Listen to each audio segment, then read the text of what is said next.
Hello dear students. कल हमने lecture पढ़ा था हमारा पीरियोडिक क्लासिफिकेशन ऑफ एलिमेंट्स में फर्स्ट लेक्चर।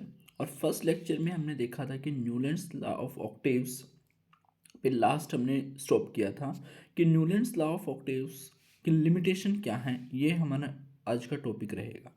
ठीक है, तो कल हम पढ़ चुके थे what is the meaning of classification of elements, why do we need to classify the elements, and what were Dober-Einer triads, what is the basis of the Dober-Einer classification, and Newland's classification of elements और Newland law of octaves भी हमने कल discuss किया था। और Newlands law of octaves भी हमने जाना कि एलिमेंट्स को अरेंज किया गया था increasing order of atomic mass में, और हर आठवां एलिमेंट जो था वो प्रॉपर्टी सिमिलर दिखा रहा है फर्स्ट एलिमेंट जैसे। ओके, हमने एक पॉइंट पे कंक्लूड किया था that Newland was first to publish the list of elements in the increasing order of atomic masses. कि न्यूलैंड सबसे पहले साइंटिस्ट रहे हैं जो एलिमेंट्स को इंक्रीजिंग ऑर्डर में अरेंज कर रहे हैं एटॉमिक मासेस के अकॉर्डिंग। ओके, तो लिमिटेशन क्या रही है न्यूलैंड्स लॉ ऑफ ऑक्टेव्स की।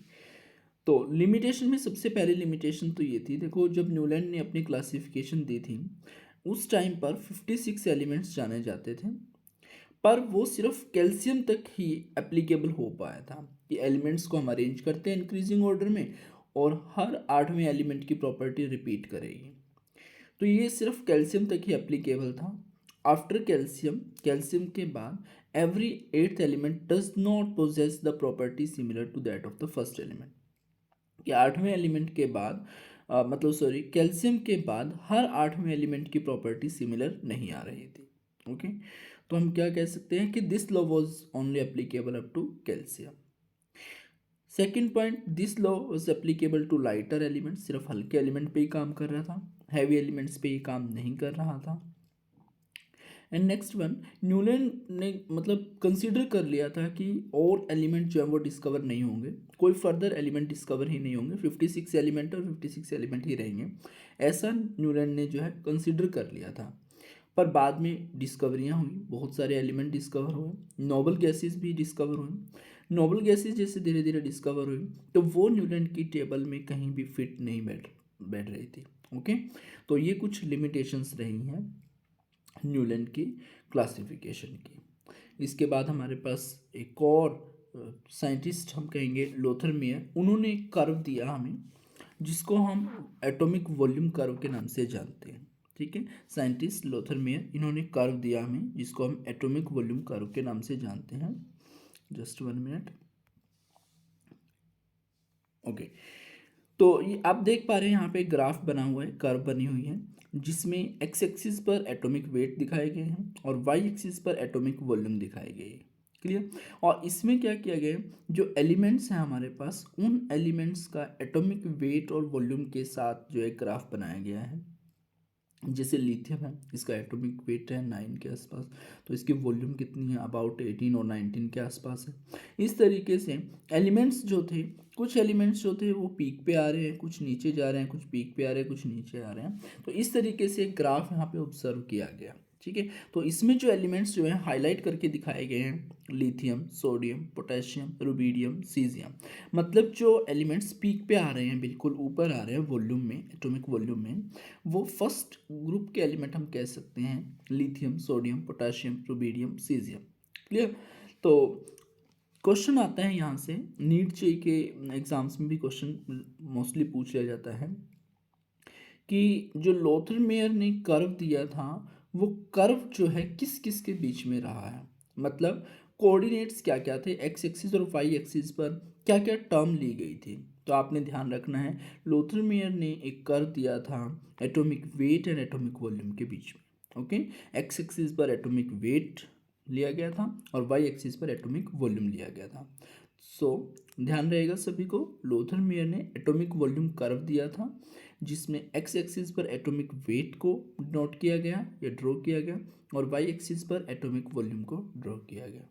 आई होप आपको ये चीज़ें क्लियर हो गई होंगी। नेक्स्ट इसके बाद हमारे पास साइंटिस्ट आते हैं मेंडलीव, डमिट्री मेंडलीव। मेंडलीव क्या कहते हैं कि एलिमेंट्स को जैसे न्यूलैंड ने अरेंज किया increasing order of atomic mass में, और फिर हर 8वें एलिमेंट की प्रॉपर्टी रिपीट हुई, पर उनके क्लासिफिकेशन की एक कमी रही कि हर 8वें एलिमेंट की प्रॉपर्टी कैल्शियम के बाद रिपीट नहीं कर रही थी। ओके, मतलब वो लाइटर एलिमेंट्स के लिए एप्लीकेबल था, उससे ज़्यादा हैवी एलिमेंट्स के लिए वो एप्लीकेबल नहीं हो पा रहा था। मिट्री मेंडलीव 1869 में कहते हैं, उन्होंने एक टेबल पब्लिश की, उसी तरीके से एलिमेंट्स को increasing order of atomic mass में लगाया और एलिमेंट्स की प्रॉपर्टी रिपीट कर रही थी, पर वो हर 8वें एलिमेंट के बाद रिपीट नहीं कर रही थी। उन्होंने कहा कि जब हम एलिमेंट्स को अरेंज करेंगे increasing order of atomic mass में, तो एलिमेंट्स की प्रॉपर्टी रिपीट करेंगे पर एक रेगुलर इंटरवल के बाद रिपीट करेंगे। ओके, क्या कहा उन्होंने? When elements were arranged in the increasing order of their atomic masses, then the properties of element will repeat after regular interval. एक रेगुलर इंटरवल के बाद प्रॉपर्टीज रिपीट होंगी। क्लियर है? तो इन्होंने अपना लॉ दिया जिसको मेंडलीव पीरियोडिक लॉ के नाम से हम जानते हैं। और जब मेंडलीव ने क्लासिफिकेशन दी एलिमेंट्स की, उस टाइम पर 63 elements were known, 63 elements discover हो चुके थे। एक बार हम रिवाइज करते हैं हल्का सा। जब टोबर आइनर साइंटिस्ट ने अपनी क्लासिफिकेशन दी तो उस टाइम पर कितने एलिमेंट डिस्कवर हो चुके थे? 30 एलिमेंट्स। और 30 एलिमेंट्स में से कितने ट्राइड दिए थे उन्होंने? सिर्फ 3 ट्राइड्स दिए थे। ओके, उसके बाद न्यूलैंड साइंटिस्ट आए थे, जिन्होंने जब अपना न्यूलैंड लॉ ऑफ ऑक्टेव्स दिया तो उस टाइम पर कितने एलिमेंट डिस्कवर हो चुके थे? उस टाइम पर 56 एलिमेंट डिस्कवर हो चुके थे। ओके, उसके बाद हमारे पास साइंटिस्ट आते हैं मिट्रे मेंडलीव। मिट्री मेंडलीव साइंटिस्ट जब अपनी क्लासिफिकेशन देते हैं तो उस टाइम पर कितने एलिमेंट डिस्कवर हो चुके हैं? 63 एलिमेंट डिस्कवर हो चुके। तो इन्होंने अपना लॉ दिया जिसको मेंडलीव्स पीरियोडिक लॉ के नाम से हम जानते हैं। ये लॉ की स्टेटमेंट देखो क्या लिखी है। The physical and chemical properties of the elements are the periodic function of their atomic masses. देखो, जो हम कह रहे हैं बिल्कुल वही बात बिल्कुल सीधे और साफ शब्दों में लिखी हुई है। क्या कहा था कि when elements were arranged in the increasing order of atomic masses, जब एलिमेंट्स को हम अरेंज करते हैं increasing order of atomic mass में, then the properties of element will repeat after a regular interval। Property repeat होंगी कब? एक regular interval के बाद। तो इसका मतलब क्या हुआ? अगर एटॉमिक मास में अरेंज करेंगे एलिमेंट्स को तो उनकी प्रॉपर्टी एक रेगुलर इंटरवल में रिपीट करेगी। और मैंने आपको जब यूनिट का नाम बताया था पीरियोडिक क्लासिफिकेशन ऑफ एलिमेंट्स, तो वहाँ पर मैंने आपको पीरियोडिक का मीनिंग बताया था। पीरियोडिक का मीनिंग क्या बताया था? Regular interval. तो अब रेगुलर इंटरवल हम बोल रहे हैं तो इसका मतलब वो पीरियोडिक फंक्शन होगा। और किसके रिस्पेक्ट में है वो? जब हम एटॉमिक मासेस में अरेंज कर रहे हैं एलिमेंट्स को, तो हम कह सकते हैं जो प्रॉपर्टीज़ हैं एलिमेंट्स की वो पीरियोडिक फंक्शन है किसका? उनके एटॉमिक मासेस का।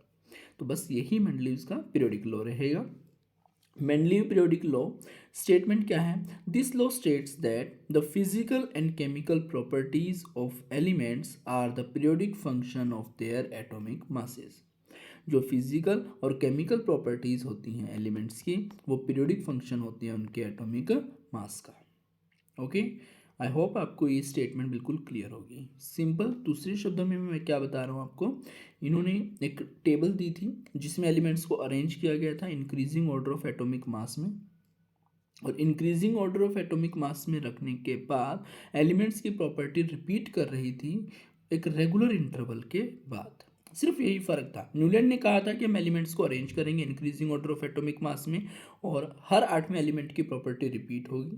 पर मेंडलीव कह रहे हैं कि जो एलिमेंट्स को हम अरेंज करते हैं increasing order of atomic mass में, तो इनकी प्रॉपर्टी रिपीट करती है पर एक रेगुलर इंटरवल के बाद रिपीट करती है। तो बस उसी की स्टेटमेंट क्या बन जाती है? The physical and chemical properties of elements are the periodic function of their atomic masses। I hope ये क्लियर हो गया होगा। नो, जो उन्होंने टेबल दी थी आपके सामने आप देख सकते हैं बिल्कुल ध्यान से। देखो, मेंडलीव्स पीरियोडिक टेबल, इसमें ग्रुप बने हुए हैं आपके पास। ये जो ग्रुप बने हुए हैं 8 ग्रुप हैं इसमें। देखो ऊपर लिखा हुआ है रोमन में group 1, second, third, fourth, fifth, six, seventh and 8। ऐसे पीरियड बने हुए हैं, first, second, third, fourth, fifth, six, 6 यहाँ पे पीरियड दिखाए गए। ओके, तो अब इसमें क्या हुआ है, जो ग्रुप बने हुए हैं 8 ग्रुप बने हुए हैं, इन 8 ग्रुप में से जो पहले 7 ग्रुप हैं, 7 ग्रुप्स हैं, दीज आर सब डिवाइडेड इनटू 2 सब ग्रुप्स। ये फर्दर डिवाइड किए गए हैं दो दो सब ग्रुप्स में, A B A B A B, इस तरीके से। जो लास्ट वाला ग्रुप है उसमें सब डिवीजन नहीं किया गया, बस उसमें 3 एलिमेंट जो है इस तरीके से प्लेस किए गए, आप देख सकते हैं। जैसे लास्ट वाले ग्रुप में लिखा है आयरन, कोबाल्ट, निकल, ऐसे ही रुथेनियम, रोहेडियम, पैलेडियम, ऐसे ही रुथेनियम, रोहेडियम, पैलेडियम, इस तरीके से एलिमेंट्स को अरेंज किया गया है। ओके, तो ये जो आप टेबल देख पा रहे हैं किस तरीके से बनाई गई है। जैसे ग्रुप फर्स्ट में ऑक्साइड मान लिए गए और हाइड्राइड्स मान लिए गए। ऑक्साइड्स मतलब एलिमेंट के ऑक्सीजन के साथ रिएक्शन करके जो कंपाउंड बनता है वो ऑक्साइड हो गया, और किसी एलिमेंट के हाइड्रोजन के साथ रिएक्ट करके वो जो भी कंपाउंड बना रहा है उसको हम हाइड्राइड बोलेंगे। तो फर्स्ट ग्रुप में वो एलिमेंट आएंगे जिनके ऑक्साइड किस तरीके के बन रहे हैं, R2O इस फॉर्मूले के बन रहे हैं, और हाइड्राइड्स जिनके किस तरीके के बन रहे हैं, RH इस तरीके के जिनके हाइड्राइड बन रहे हैं, वो इस ग्रुप में आएंगे। ऐसे सेकेंड ग्रुप में कौन आएंगे, जिनके ऑक्साइड कैसे बन रहे हैं, RO इस फॉर्मूले के ऑक्साइड बन रहे हैं, और हाइड्राइड कैसे बन रहे हैं, RH4 इस तरीके के हाइड्राइड बन रहे हैं, तो वो हमारे सेकेंड ग्रुप में आएंगे। सिमिलरली थर्ड ग्रुप में कौन आएंगे, जिनके ऑक्साइड किस फॉर्मूले के बन रहे हैं, R2O3, और हाइड्राइड्स बन रहे हैं RH फॉर्मूले RH4 के।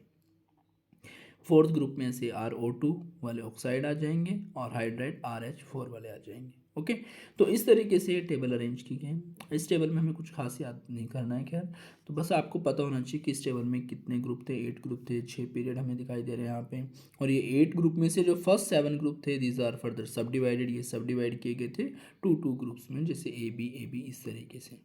ओके,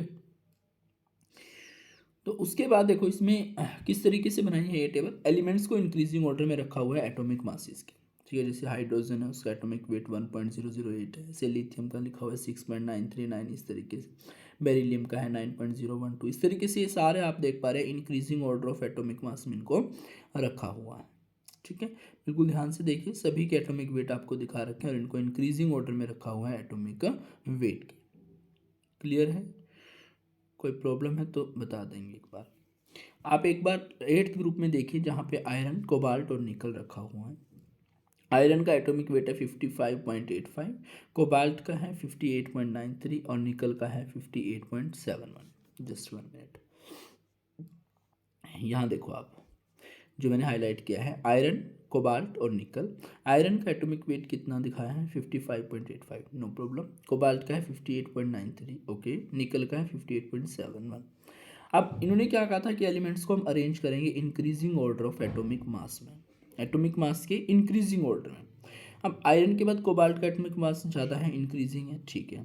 पर कोबाल्ट के बाद निकल का एटॉमिक वेट ज़्यादा होना चाहिए था, पर निकल का एटॉमिक वेट ज़्यादा ना होने की वजह कम है। देखो कोबाल्ट का है 58.93 और निकल का है 58.71। क्लियर हो गया। तो ये जो यहाँ पे एक क्या आ गया, डिस्क्रिपेंसी हम कह सकते हैं एक तरीके से, मतलब डिफेक्ट हम इसको कंसिडर करेंगे कि जब कहा गया है कि इंक्रीजिंग ऑर्डर में होना चाहिए एटॉमिक वेट के, पर यहाँ पे ऑर्डर कोबाल्ट और निकल में कैसा आ रहा है, डिक्रीजिंग ऑर्डर हमें दिखाई दे रहा है। क्लियर हो गया, तो ये आपने नोट करनी है बातें। आगे जब हम इसकी मेरिट पढ़ेंगे, डिमेरिट पढ़ेंगे, तब वहाँ पे ये पॉइंट आएगा। तो मैं ये टेबल पहले आपको दिखा रहा हूँ, इसमें जो जो थोड़ी सी मतलब डिमेरिट्स रहेंगी इस टेबल की, वो यहाँ पे पहले बता दी है आपको। क्लियर हो गया। उसके अलावा चेक करो क्या कहीं और भी ऐसा हो रहा है कि होना चाहिए था एटॉमिक वेट इंक्रीजिंग ऑर्डर में, पर वो डिक्रीजिंग ऑर्डर में है। Let us check in the table, table में हम चेक करेंगे। इसके बाद हमारे पास copper, zinc, gallium, germanium, arsenic, selenium, bromine, बिल्कुल ध्यान से चेक करो सभी जगह। एक वेनेडियम और क्रोमियम को ध्यान से देखो आप, ठीक है जी। वेनेडियम और क्रोमियम को ध्यान से देखो, यहाँ देखो, ये मैं अभी हाईलाइट कर देता हूँ, जस्ट अ मिनट। यहाँ देखो ग्रीन से जहाँ हाईलाइट किया गया वेनेडियम और क्रोमियम। वेनेडियम का एटॉमिक वेट लिखा हुआ है 50.94 और क्रोमियम का एटॉमिक वेट लिखा हुआ है 50.20। होना क्या चाहिए था, ये इंक्रीजिंग ऑर्डर में 50.94 के बाद इंक्रीजिंग ऑर्डर आना चाहिए था, पर कैसा ऑर्डर आ रहा है, ये डिक्रीजिंग है 50.94, उसके बाद दोबारा 50.20 आ रहा है। तो वेनेडियम से क्रोमियम में भी एटॉमिक वेट क्या है, डिक्रीजिंग ऑर्डर में दिखाई दे रहा है। तो कहीं कहीं पर मतलब प्रॉपर्टीज़ को सिमिलर रखने के लिए उनके एटॉमिक वेट के साथ एक कॉम्प्रोमाइज़ हम कह सकते हैं किया गया है। जबकि बेस क्या लिया गया था टेबल बनाने के लिए कि elements were arranged in the increasing order of their atomic masses, पर कहीं कहीं पर डिक्रीजिंग ऑर्डर भी हमें देखने को मिल रहा है, तो ये डिफेक्ट्स में हम काउंट करेंगे। आई होप ये क्लियर होगा आप लोगों को। ठीक है, नेक्स्ट मूव करते हैं, just a minute.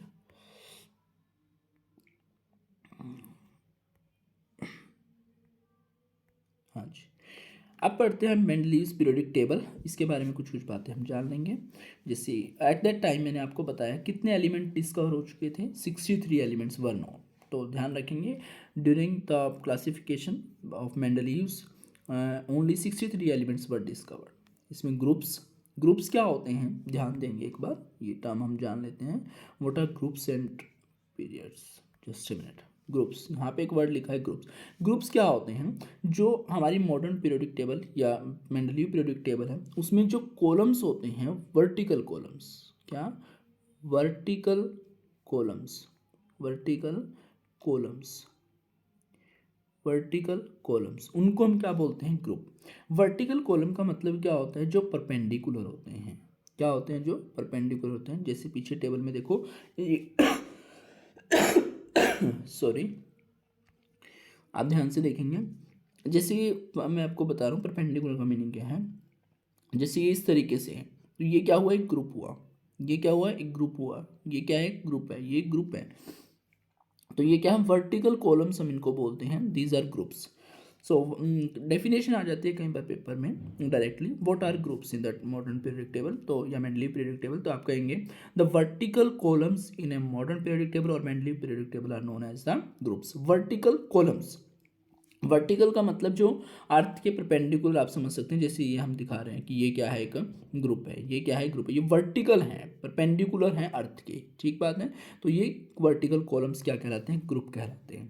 Clear. Similar तरीके से अगर पीरियड आपसे पूछा जाए, what are the periods in the modern periodic table और मेंडलीव पीरियोडिक टेबल, तो आप क्या कहेंगे, horizontal row in the table. Horizontal row, horizontal का मतलब जो अर्थ के पैरेलल होती हैं, जैसे दिस वन, ये अर्थ के पैरेलल है, तो ये एक पीरियड हो गया, फर्स्ट पीरियड। ये अर्थ के पैरेलल है, ये सेकंड पीरियड हो गया। ये अर्थ के पैरेलल है, ये थर्ड पीरियड हो गया। तो ये क्या है, जो पैरेलल हैं अर्थ के, ठीक है। मतलब हॉरिजॉन्टल रोज जो हैं उनको हम क्या बोलते हैं, पीरियड्स बोलते हैं। So what are periods, periods are the horizontal row in the Mendeleev periodic table और modern periodic table. Okay, I hope आपको अब ये दोनों डेफिनेशंस क्लियर हो गई होंगी। ठीक है जी। So what are groups, groups are the vertical columns. Group क्या होते हैं, वर्टिकल कॉलम्स होते हैं। एंड पीरियड्स क्या होते हैं, हॉरिजॉन्टल रो होती हैं। ठीक। तो जो मेंडलीव पीरियोडिक टेबल है इसमें कितने ग्रुप्स हैं, 8 ग्रुप्स हैं। और जिनमें से फर्स्ट 7 ग्रुप हैं वो सब डिवाइडेड है ए एंड बी में। 8th group has 9 elements, 9 elements हैं उसमें, वो 3 3 लिखे हुए हैं हर एक ग्रुप के अंदर, हमने पीछे भी चेक करा था। और पीरियड्स यहाँ पे 7 हॉरिजॉन्टल पीरियड या रो आप कह सकते हो। क्लियर है। तो मेंडलीव पीरियोडिक टेबल में 8 ग्रुप्स हैं और 7 पीरियड्स। ठीक है जी। फिर हम पढ़ते हैं इसमें मेंडलीव्स ने जो टेबल दी थी उसके मेरिट्स क्या क्या हैं और डिमेरिट्स क्या क्या हैं, मतलब उसके फ़ायदे क्या हुए, उसकी लिमिटेशंस क्या क्या रही। देखो जी, सबसे पहली बात तो सबसे बहुत बढ़िया जो इनकी एक मेरिट रही है, फ़ायदा रहा है, वो क्या है, production of new elements. New elements की प्रोडक्शन बिल्कुल आसानी से हो पा रही थी। कहने का मीनिंग क्या है, इन्होंने अपनी टेबल में, जब स्टार्टिंग में इन्होंने अपनी टेबल दी थी तो उस टाइम पर इन्होंने अपनी टेबल में कुछ गैप छोड़ दिए थे, ठीक है, वेकेंट स्पेस हम कह सकते हैं, छोड़ दिए थे। और कहा था कि यहाँ पर एलिमेंट डिस्कवर होंगे। क्या कहा था, कि यहाँ पर एलिमेंट डिस्कवर होंगे फ्यूचर में, और उनके प्रॉपर्टी जो पहले उस ग्रुप में एलिमेंट्स रखे हुए हैं उनके जैसी होगी। ओके। और बाद में वो एलिमेंट डिस्कवर भी हुए और उनकी प्रॉपर्टी एग्जैक्टली वही थी जो मेंडलीव ने प्रिडिक्ट की थी। तो हम कह सकते हैं, मतलब जो चीज़ डिस्कवरी नहीं हुई है उसके बारे में पहले ही प्रोडक्शन हो चुका है और वो प्रोडक्शन बिल्कुल बाद में सच निकलता है। तो ये मेंडलीव ने किस बेस पर कहा था, कि उनके एटॉमिक वेट के अकॉर्डिंग कहा था कि यहाँ पर जो भी एलिमेंट डिस्कवर होगा उनके प्रॉपर्टी एग्जैक्टली इस तरीके के रहने वाले हैं, जो इस ग्रुप में ऑलरेडी एलिमेंट है इनके जैसी रहेगी, और बाद में एलिमेंट डिस्कवर भी और उनकी प्रॉपर्टी वैसे ही निकल के आई। ओके। तो उस टाइम पर जो ये एलिमेंट्स थे, जस्ट अ मिनट, उन एलिमेंट्स को जो जो कहा गया था हम एक बार नोट कर लेते हैं। जैसे 3 एलिमेंट्स की यहाँ पर बात हुई थी, जैसे ई का बोरोन, ई का बोरोन, और एक एलिमेंट था ई का सिलिकॉन और ई का एल्यूमिनियम। सिलिकॉन और एक एलिमेंट रहा है ई का एल्यूमिनियम।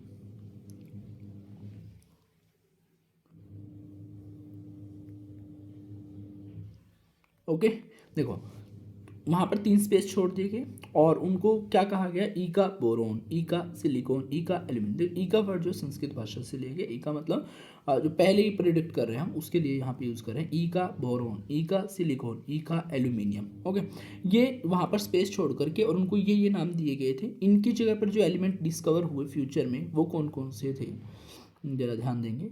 ई का बोरोन जो था, ये ई का बोरोन, जस्ट अ मिनट,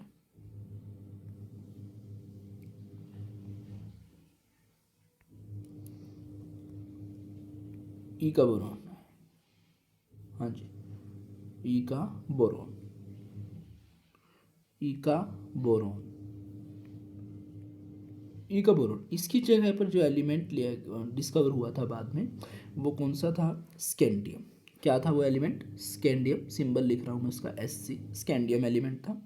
ई का सिलिकॉन और ई का एल्यूमिनियम। ई का एल्यूमिनियम की जगह जो डिस्कवर हुआ था वो था गैलियम। क्या था भाई, गैलियम, उसका सिंबल है Ga। और ई का सिलिकॉन की जगह जो डिस्कवर हुआ था वो क्या था, जर्मेनियम। क्या था, जर्मेनियम, Ge, उसका सिंबल लिख रहा हूँ। तो ये क्वेश्चन आ जाता है हमारे पास कई बार कि जब एलिमेंट की स्पेस छोड़ दिया गया था मेंडलीव के द्वारा, तो जो एलिमेंट दिया गया था ई का बोरोन, ई का मतलब ई का बोरोन नाम दिया गया, ई का सिलिकॉन, ई का एल्यूमिनियम, तो उनकी जगह कौन कौन से एलिमेंट डिस्कवर हुए, ई का बोरोन की जगह हुआ स्कैंडियम, ई का सिलिकॉन की जगह जर्मेनियम, ई का एल्यूमिनियम की जगह गैलियम। तो ये आपने नोट करना है। क्लियर है, ओके जी। तो सबसे पहली जो मेरिट आ जाती है वो है प्रोडक्शन ऑफ न्यू एलिमेंट्स।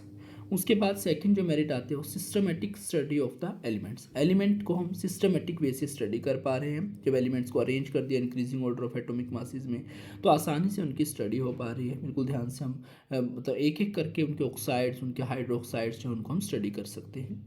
और नेक्स्ट आ जाता है correction of the atomic masses. मतलब कुछ एलिमेंट जो ऐसे थे जिनका एटॉमिक मास उस टाइम तक करेक्टली नोन नहीं था, तो इनकी जो टेबल आने के बाद उन एलिमेंट्स के एटॉमिक मास भी करेक्ट हो गए थे, करेक्टली मेजर हो गया था। ओके, तो ये कुछ मेरिट्स रही हैं। आज के लेक्चर में हम इतना ही पढ़ेंगे। कल हम पढ़ेंगे मेंडलीव की टेबल के डिमेरिट्स क्या क्या रही हैं। ओके, और फर्दर हम पढ़ेंगे कि उसमें क्या क्या डिमेरिट है, फिर उसके बाद कौन से साइंटिस्ट आते हैं, मॉडर्न पीरियोडिक टेबल, ये सारे टॉपिक हम नेक्स्ट लेक्चर में करेंगे। फटाफट से एक बार रिकैप करते हैं आज हमने क्या क्या पढ़ लिया है। आज हमने देखा कि न्यूलैंड लॉ की जो ऑक्टेव न्यूलैंड लॉ ने अपनी टेबल दी थी, उन्होंने क्या क्या मतलब उसमें डिमेरिट्स रह गई थी या उनकी क्या क्या लिमिटेशन रही थी। फिर मेंडलीव जो साइंटिस्ट आए उनका पीरियोडिक लॉ क्या कहता है उसके बारे में हमने डिस्कस करा। उन्होंने जो टेबल दी मेंडलीव ने उनके बारे में हमने डिस्कस करा है। और उसमें मेंडलीव पीरियोडिक लॉ टेबल की जो मेरिट्स रही हैं वो भी हमने डिस्कस कर लिया है। डीमेरिट्स को हम कल डिस्कस करेंगे। आई होप आपको सारी चीज़ें क्लियर होंगी। कोई डाउट है तो आप कमेंट सेक्शन में पूछ सकते हैं। Thank you, have a nice day.